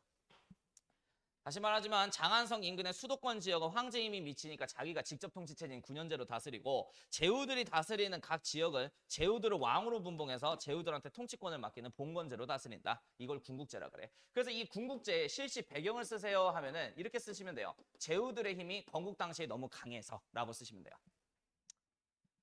그리고 여따가 별표 여기에 시험 문제 나올 가능성이 굉장히 크다. 흉노하고 전쟁을 하게 되는데요. 이때 한나라에 또 흉노가 또 쳐들어옵니다. 자, 이때 당시 흉노 부족장 이름이 묵특선우예요. 묵특선우. 써봐. 묵특선우. 이 선우가 무슨 뜻이냐면은 부족장을 뜻해. 부족장. 흉노에서는 부족장을 선우 이렇게 불렀답니다. 이름이 묵특인 거죠. 자, 어쨌든 그 이 묵투기는 조금 이제 살짝 호러 새끼입니다. 원래요, 선우가요, 자기 아빠였어요. 근데 이 묵투기가요, 자기 사병을 거느리고 있는데 사병들과 함께 사냥 같은 거 막 나가거든. 근데 사냥할 때 막 이상한 짓거리를 해요. 갑자기 이 묵투기가. 저기 뒤에 사병들 이렇게 딱 있는데 나무를 향해서 손가락을 딱 가리켜. 그러면 이제 그 뒤에 있는 사병들이 뭐요, 씨발 저 뭐는요, 왜 나무로 손가락을 쳐가리켜? 이렇게 얼타잖아. 그럼 칼 뽑아들어서 자기 사병들을 하나하나 목을 베기 시작해요. 그럼 이제 이 사병들이 눈치를 까고 가리키는 방향 화살을 땡기기 시작한단 말이야. 이거를 사냥 갈 때마다 훈련을 시킨 거야. 그리고 어느 날 이 묵특은 선우인 자신의 아버지와 함께 같이 사냥터에 갔어요. 그 뒤에 이제 묵특의 사병들이 있었죠. 그리고 저 멀리 언덕 쪽에서 아버지를 향해서 손가락을 딱 가리키는 거야. 그러니까 이제 항상 이게 훈련이 됐던 이 묵특의 사병들은 그 아버지 선우를 향해서 활시를 이렇게 땡기기 시작한 거야. 자, 이렇게 해서 이제 아버지를 고슴도치로 만들어서 죽이고 자기가 선우 자리를 찬탈한 게 이 묵특이에요. 호로새끼죠. 자, 아무튼간에 아버지 죽인 이 묵투기가요, 뭐 식량 필요할 때마다 한나라 쳐들어온 거야. 그래서 한 고조 유방은 신하들의 만류에도 불구하고 이번 기회에 저 흉노하고의 안 좋은 감정을 완전히 청산하고자 흉노 토벌 목적으로 군사를 일으키게 돼요. 자, 근데 여기다가 별표 평성 백등산이라고 있어. 기원전 200년에 있었던 전투인데요. 평성 백등산에서 흉노 묵특선우가 이끄는 흉노 40만 대군에 의해서 한나라 병력이 포위됩니다. 이때 한나라 황제 유방 뒤질 뻔했었어요. 근데 다행히도 그 흉노 묵특선우의 부인이 연지가요, 돈을 좋아한대요. 그래서 이 한나라 유방이 돈을 뇌물로 갖다 맞춰준 거야. 혹시 흉노 군부대가 없는 길이 있다면 알려주십시오. 이렇게 해서 연지가 뒷길을 알려줘요. 이렇게 해서 한나라 황제는 여기서 죽을 뻔했는데 겨우 살아 돌아왔단 말이야. 그리고 이 전투 끝나고 나서 한나라 황제 유방이 메타인지가 되기 시작해. 아, 저 흉노하고 싸워서 우리가 이길 수는 없겠구나. 차라리 이럴 바에는 평화관계를 유지하는 게 낫겠다. 그래서 사신 유경을 보내서 흉노하고 형제관계를 체결했다는 게 포인트예요. 그때 흉노의 묵투기는 짱깔라 새끼들 못 믿겠다는 거예요. 형제 화친 조약을 체결했는데 나중에 배신할 수 있는 가능성이 있지 않니? 그래서 한나라의 황제의 딸을 시집 보내래요, 자기한테. 이런 경우를 화봉공주를 지급한다 그래요. 화봉공주. 자, 이 화봉공주는 화친을 목적으로 공납되어지는 공주를 말해. 그래서 중국 역사상 최초의 화봉공주가 이때 간 거야, 흉노의 묵특선우에게. 그리고 이제 세패라고 나오는데 걷다 써. 평화 유지비. 흉노가요, 매년 군사 일으켜서 쳐들어가는 거 귀찮대요. 그래서 매년 평화 유지비로서 돈 갖다 바치래요, 알아서. 자기한테. 그래서 이런 거를 이제 합의해서 이제 흉노하고 친선 관계를 체결한 거죠. 근데 말이 친선 관계지, 어떻게 보면 이제 흉노하고 일방적인 갑을 관계 체결한 거야. 그리고 이제 한나라 무죄 가겠습니다. 요 사람 개중장이 중에 한나라 전성기 왕제거든. 자, 일단 이 한나라의 무죄 같은 경우에는 이제 9년제로 지방을 통치하기 시작해요. 이유가 아버지가 한나라 경제야, 한나라 경제. 이 사람이 한나라 7대 왕제예요. 써놓으세요. 그리고 아빠가 한나라의 6대 왕제 경제란 말이야. 이 한 경제 때 제후들이 반란을 일으켰어. 이게 5초 7국의 난이에요. 5초 7국의 난. 들어보세요. 한나라 경제가요, 태자 시절이 있었답니다. 그때요, 제후국과 오나라의 태자하고 같이 바둑을 뒀던 적이 있었어요. 근데 이 한나라의 경제가 어렸을 때부터 좀 성격이 좋지를 않아. 지는 것도 싫어하고. 근데 오나라 태자가 바둑을 거의 이세돌 마냥 잘 두는 거야. 그래서 계속 진 거죠. 그래서 요 한나라 경제가 어렸을 때 빡쳐서 바둑판을 엎어버렸어. 안에 씨바커 이런 식으로. 그러니까 이제 오나라 태자가 뭐 하는 거야 새끼야 뭐 이런 식으로 해서 싸움이 있게 되거든. 이때 경제가 오나라 태자를 향해서 바둑판을 던졌어요. 근데 대가리 탁 맞고 이제 뇌진탕으로 뒤져버린 거야. 그래서 이때부터 오나라하고 원래 천자국인 한나라가 사이가 안 좋았거든. 그래서 이 오나라하고 초나라를 중심으로 제후국가 7국가들이 천자국인 한나라의 지배에서 벗어나고자 신하국가들이 반란을 일으킨 거야. 이게 5초 7국의 난이에요. 근데 이걸 한나라 경제가 깔끔하게 진압하고 나서 그 다음에 아들인 16살의 무제에게 황제권을 넘겨주게 된 거야. 그래서 16살의 나이에 한나라의 황제가 된 무제는요, 아버지가 다 쓸어준 거예요, 제후들을. 그러면 굳이 지방을 봉건제로 통치할 필요가 있어? 없지. 그래서 이제 봉건제를 해체하고 모든 전 지역을 직접 통치 체제인 9년제로 통치하겠다고 통치 방식을 바꾸게 된 거야. 그리고 또 별표 찍고 있어. 이것도 잘 나와. 계속 별표 치라고 그러는데 미안한데 역사는 다 나와요. 근데 여기 진짜 상당히 중요해서 그래. 뒤에 유교 파트도 있잖아. 한나라 무제가요, 백성들을 다스릴 수 있는 통치 방식이 필요했어요. 근데 고민은 진나라의 시황제 때처럼 백성들을 가혹하게 법으로 통제하자니 반란이 일어날까봐 그게 두려운 거야. 그래서 뭐 좋은 방식 없나 고민하고 있었는데 유학을 공부하는 유학자 동중서라고 하는 유학자가 있어. 이 동중서가 무제에게 이런 말을 해요. 유학 어떻습니까? 라고 얘기를 해. 자, 일단 이 유학의 장점은 뭐냐면은 백성들한테 이거를 가스라이팅 시킬 수 있다는 거죠. 충, 효, 신. 이 덕목을 가스라이팅 시킬 수 있다는 거지. 즉, 임금과 국가에 충성하는 삶을 살아라. 부모에게 효도하는 삶을 살아라. 친구를 사귈 때 있어서 믿음으로 사겨라. 이런 거를 가스라이팅 시키면은 백성들 교화도 되고 통제하기도 쉽고 백성들은 임금에게 무조건 충성하는 삶을 살게 되니 왕권 강화에 필히 도움이 될 거라고 얘기를 해. 그래서 이 동중서의 권위에 따라서 한 나라의 메인 종교가 이때부터 유학이 된 거예요. 됐죠? 그럼 이게 국교가 됐으면 이 국교인 유교를 가르칠 수 있는 학교가 있어야 될 거 아니야? 그게 태학이요, 태학. 그래서 한 나라 수도인 장안성에 태학이 만들어지게 됐답니다. 그리고 이 태학에서 5가지의 유학 경전을 연구하고 제자들을 양성하는 오경 박사라고 하는 교수님들이 배치가 되게 돼요. 그 오경이 시경, 서경, 역경 얘기 춘추인데 몰라도 돼. 아무튼 간에 5개 유학 경전을 대학 교수님처럼 연구하고 제자들을 양성한 게 오경 박사야. 거기다 하나 더 써놓으세요. 여태 태학에서 훈고학이라는 게 발전했답니다. 훈고학. 자, 이 훈고학이 뭐냐면 자, 일단은 무제가요. 앞으로 우리나라의 메인 학문을 유학으로 두겠다 선언해서 태학도 만들고 그랬는데요. 유학 경전이 시작할 없어요. 왜? 어떤 새끼 때문에 그래? 시황제요. 시황제가 이전에 유학자들 믿다고 다 태워버린 거야. 근데 이제 메인 학문이 돼서 연구를 해야 되는데 이거 불에 다 훼손돼서 뒷글이 뭔 내용인지도 모르겠는 거야. 그래서 이 태학에서 오경 박사 애들이 했던 게 훈고학이에요. 이거 뭔 내용이야? 뒷내용 하면서 이렇게 뜻을 밝히는 거야. 그래서 한나라 시대 때는 훈고학이 발전한 거야. 그리고 이것도 별표. 미안한데 이거 너무 중요해. 1차 흉노 정보야. 엔전부터 흉노한테 매년 평화유지비 갖다 바치고 공주 갖다 바치고 이게 사람 사는 꼴이 아니에요. 그래서 이 흉노하고 안 좋은 역사를 이번 기회에 청산하고자 흉노 정벌 전쟁을 추진하려고자 합니다. 근데 이 한이라고 하는 나라 혼자서 저 강한 대제국인 흉노를 상대하기엔 역부족이라고 생각을 한 거야. 그래서 한나라 무제가요. 어떤 소식 하나 듣게 돼. 이것도 좀 어디다 적어라. 자, 원래 이 흉노가 여기 몽골 땅에서 산다면은 이 몽골 땅에 원래 있었던 국가가 있단 말이야. 그 나라가 월지라는 나라예요. 근데 이 흉노의 침략에 의해서 이 월지가 중앙아시아에서 살다가 여기 인도 방향으로 밀려 내려왔단 말이야. 그럼 이 얼지국의 왕은 당연히 흉노 부족장하고 사이가 좋아 안 좋아? 안 좋죠.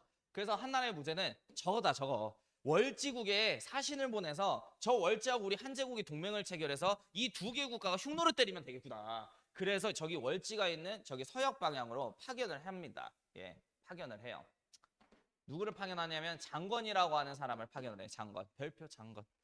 그래서 기원전 139년에 월지국과 동맹 맺기 위해서 장건이 가요. 근데 이제 장건이 10년 있다가 간단 말이야. 왜 10년이나 걸렸냐면은 가다가 흉노한테 납치를 당해요. 근데 또 납치당하는 도중에 또 사랑은 한다고 또 그 흉노 어떤 여자랑 또 결혼하고 얘까지 나와. 그러고 이제 10년 있다가 간 거야 월지국으로. 그리고 이제 월지국의 왕을 딱 만나게 돼요. 그래서 장건이가 이렇게 얘기해. 저희는 동방에서 한이라고 하는 나라에서 온 사설대람입니다. 우리 한나라의 황제께서는 이 월지국의 대왕님과 동맹을 체결하여 흉노를 정벌하고자 하니 이의 뜻에 좀 동참해 주셨으면 좋겠습니다. 라는 식으로 얘기를 한단 말이야. 근데 이제 월지국의 왕은 이 얘기를 듣고 이렇게 반응을 해요. 한나라?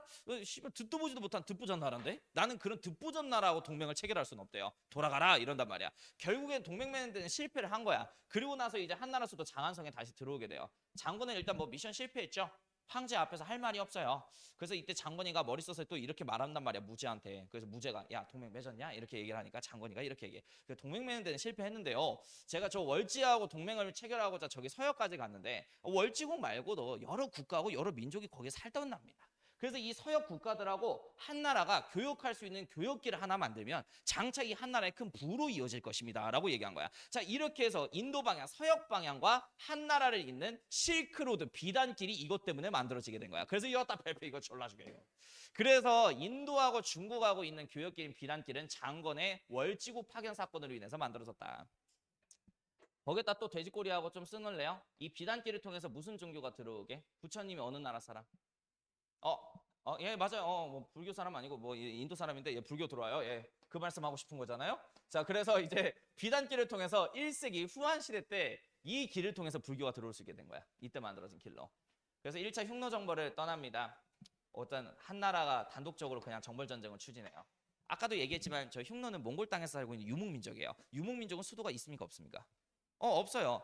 걔네들 발견할 때까지 계속 돌아다녀야 되는 거야. 그래서 그 넓은 러시아 몽골 땅을 계속 싸돌아다닙니다. 근데 문제는 돌아다니면서 병사들 밥은 먹을 거 아니냐. 계속 식량만 축나고 재정만 축나는 상황이에요. 결국 1차 흉노 정벌은 저 흉노 만나지도 못하고 끝나게 돼요. 그래서 2차 흉노 정벌을 하려고 하는데요. 돈이 다 떨어졌어요. 그럼 돈을 다시 만들어야겠지. 이렇게 해서 한무제의 신재정 정책이 펼쳐지게 됐다라는 거. 이거 그냥 읽어봐. 교과서에 없어. 알겠지? 자, 이런 방법으로 인해서 돈을 다시 마련해서 2차 흉노 정벌을 떠나게 되는데, 자, 요 사람한테 별표. 위청과 곽거병이 활약을 해서 흉노를 끝내 토벌하는 데 성공을 하게 됐답니다. 특히 우리 곽거병 씨 잘 나와요. 곽거병. 곽거병은 인생 최대 업적이 저 흉노 토벌이야. 그래서 굉장히 업됐단 말이야. 이야, 우리가 흉노를 토벌하다니. 그래서 이 곽거병이가 죽기 전에 이런 유언을 남겨요. 내가 죽거든 흉노의 석상을 내 무덤 앞에 조석을 하라. 그래서 마답 흉노석상이라고 하는 그런 조각상도 곽거병 무덤 앞에 있어. 자, 그리고 이제 이것도 중요합니다. 남비엣을 정벌한다. 이 남비엣은 어떤 나라냐면 베트남이야, 베트남. 야, 거기다 써놔봐. 북베트남. 북베트남에 위치한 나라야. 이거를 북베트남이라고 선지를 바꿔 썼을 수도 있어요. 자, 봐봐요. 옛날에 그 진나라가 있었잖아요. 진나라, 시황제. 그 진나라 관리인 찌우다가요. 여기 북베트남으로 넘어가서 만든 나라가 남비엣이에요. 그래서 한나라의 무제 때요. 한나라의 군사가 기원전 111년에 북베트남에 있는 이 남비엣을 정벌해서 이쪽 땅을 직접 다스리기 위해서 구군을 설치했답니다. 몇 군을 설치했다? 9군을 설치했다. 자, 이 군은 군사가 아니에요. 아까 내가 한나라 지방 통치 체제 뭐라 그랬지? 군현제라 그랬지. 지방을 뭐하고 뭐로 부르는 거야? 군과 현으로 부르는 거야. 이 구군을 설치했다는 거는 이제 여기 내 땅 하면서 한나라에 4개, 9개의 지역구를 새롭게 신설한 거야. 베트남 땅에. 이 소리예요. 그 다음에 이제 고조선 멸망 얘기하겠습니다. 이것도 좀 자세하게 나와 있더라고. 그 혹시 위만이라고 알아요? 기억나요? 작년에 배운 건데. 기억 안 나면 빨리 말해. 위만 알아? 기억나?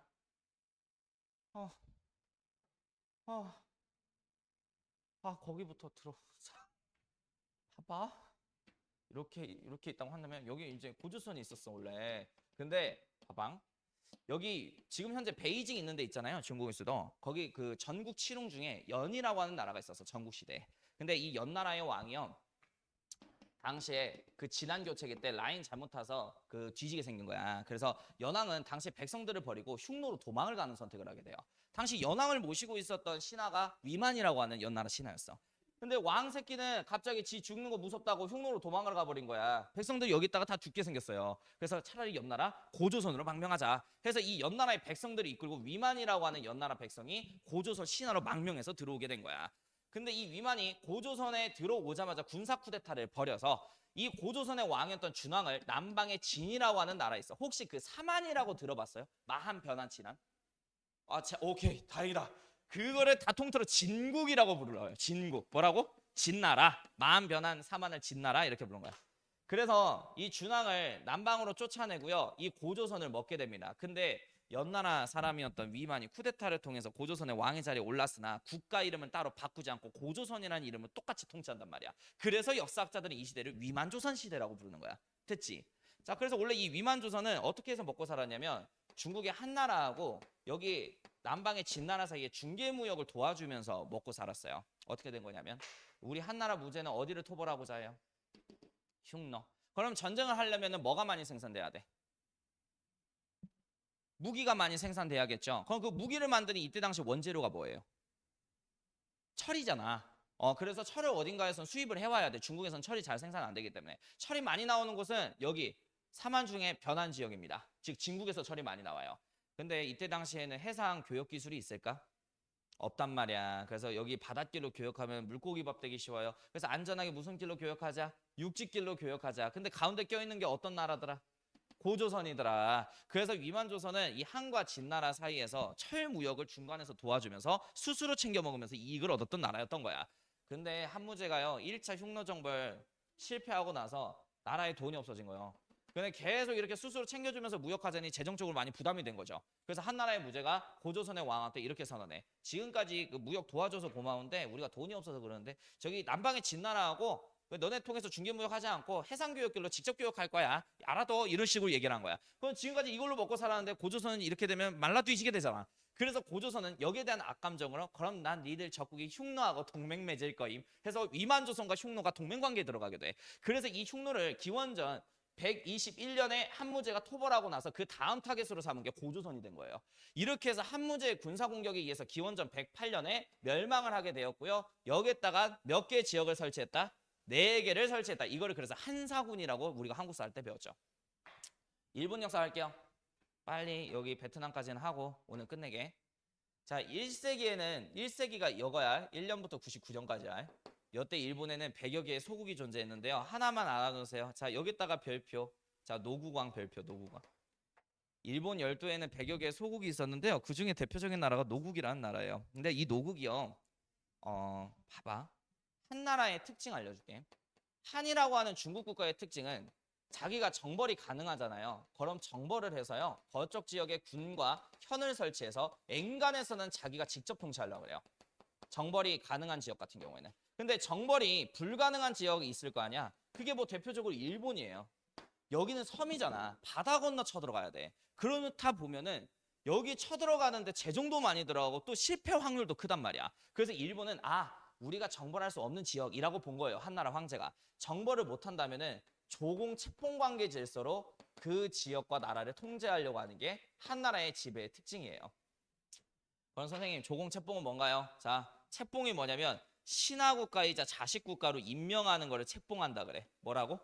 신하이자 자식으로 임명하는 걸 채봉이라 그래. 너는 우리 앞으로 신하국가인이라 라는 식으로 임명을 해주는 거죠.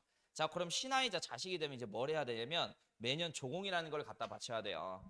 곧 있으면 추석이잖아, 그지? 큰 집 가잖아, 큰 집. 그래서 할아버지 뵈러 가는데 그 빈손으로 가? 뭐라도 들고 가야 될 거 아니야. 그래서 이제 찬장에 있는 참치캔 하나라도 꺼집어서 이제 들고 가야겠죠. 그래서 할아버지 이거 먹어 하면서 참치캔 하나를 줘. 할아버지가 참치캔 받았어. 근데 니네들 집 갈 때 할아버지가 참치캔 하나 받았다고 참치캔 하나만 줘요? 집 갈 때? 더 많이 주겠니? 적게 주겠니? 많이 줘. 그래서 이 조공무역의 특징은 뭐냐면 갖다 바쳐주는 신하국가가 더 큰 이득을 봐요. 뭔 소리인지 알겠어? 그래서 이런 관계로 다스리는 거야. 그래서 후한에 광무제라고 하는 황제가 있어요. 저희 일본을 다스리고는 싶은데 뭐 정벌은 불가능할 것 같아. 그래서 우리 신하로 만들어서 통제를 하자. 이렇게 해서 당시에 노국의 왕에게 금도장을 준 거야. 이걸 금인이라 그래. 금도장. 옥세를 준 거죠. 황제가. 분필 먹었어. 자, 그래서 이때부터 책봉을 받아서 이렇게 불러요. 한이 노국왕. 후한의 광무제는 이 노국의 왕을 저렇게 통칭해서 불렀어요. 한위 노국왕. 그래서 이때부터 노국의 왕은 신하가 되었다. 자, 그리고 이제 3세기 야마타이국 얘기할게요.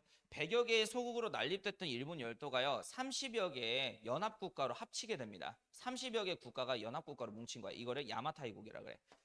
기록에 따르자면 어떤 여자가요. 막 주술하고 마술을 썼대요. 그 사람이 히미코예요. 그래서 이 사람을 여왕으로 초대해가지고 만든 게 야마타이 국가야. 자, 이 히미코 여왕 역시 위나라의 명제에게 책봉을 받아요. 이 위나라가 어떤 나라냐면 봐봐. 위나라가 어떤 나라냐면 자, 이 한이라고 하는 나라가 있었어요. 이 한 나라가 나중에 멸망하고 신이라고 하는 나라로 교체가 됐다가 후한으로 교체가 된단 말이야. 근데 이 후한에서 황건적의 난이라고 하는 밀란이 있게 돼요. 그냥 있었다고 그냥 생각하면 돼. 알겠지? 교과서에 없으니까. 근데 이 밀란을 진압할 힘을 후한의 황제가 없어요. 그래서 후한의 황제가 뭐라 그러냐면 황건적들을 대시 진압해줄 호족들아 봉기해라 명령을 내려. 이렇게 해서 황제의 명령에 따라서 밀란을 진압하기 위해서 봉기한 호족 중에 대표적인 인물이 조조예요. 그래서 이 조조는 황건적의 난을 진압하고 나서 후한의 신하국가인 위나라를 화북지역에서 건국하게 되고 유비라고 하는 사람은 촉이라고 하는 나라를, 송건이라고 하는 사람은 오라고 하는 나라를 건국을 하게 돼. 그래서 이 시대가 삼국지 시대예요. 삼국지 분열 시대. 그래서 당시 후한 이후에 위라고 하는 화북에 있는 국가가 일본을 통제하기 위해서 히미코 여왕에게 책봉을 한 거야. 신하국가로. 그래서 이때 히미코 여왕을 이렇게 불러요. 친위외왕. 위나라 왕을 대신해서 일본을 다스리는 왕이라는 뜻입니다. 예. 그래서 요거 나온다. 그리고 이제 4세기 야마토 정권 얘기할게요. 야마토 정권. 자, 야마토 정권의 특징. 자, 거기 밑에다 쓰세요. 자, 도웨인들이 수립한 거예요. 도웨인들. 도웨인이 뭔가요? 자, 도망친 어디로? 일본으로. 사람들이라는 뜻이야. 자, 여기 한반도에 고구려 백제 신라 사람들과 중국 사람들이 정치적, 군사적 이유로 나 여기서 살기 싫어 해가지고 일본 열도로 도망친 사람들을 도웨인이라 그래요.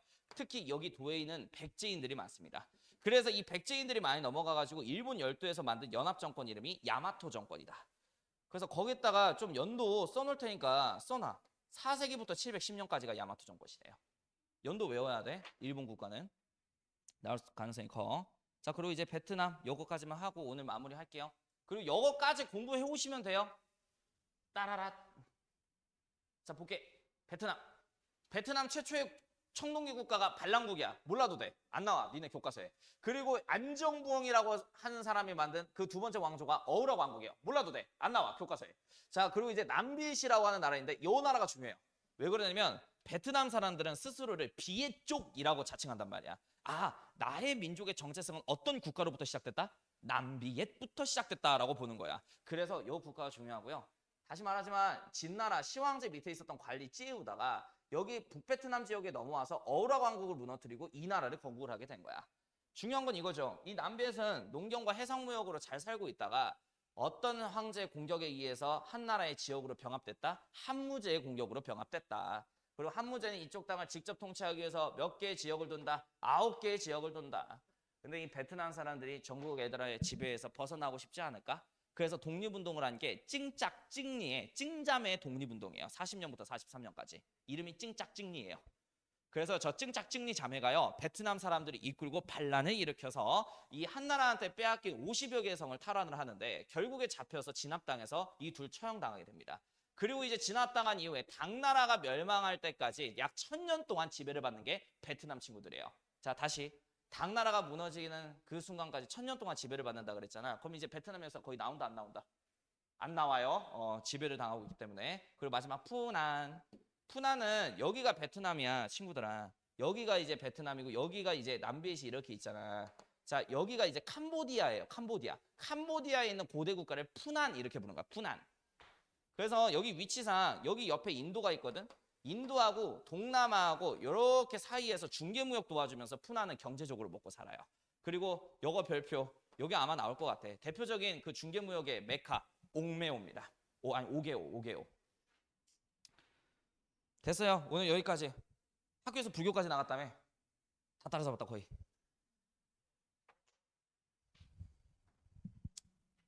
야, 근데 나도 이렇게 간단하게 강의한 게 처음이야. 낯설어. 원래 되게 디테일하게 살았는데.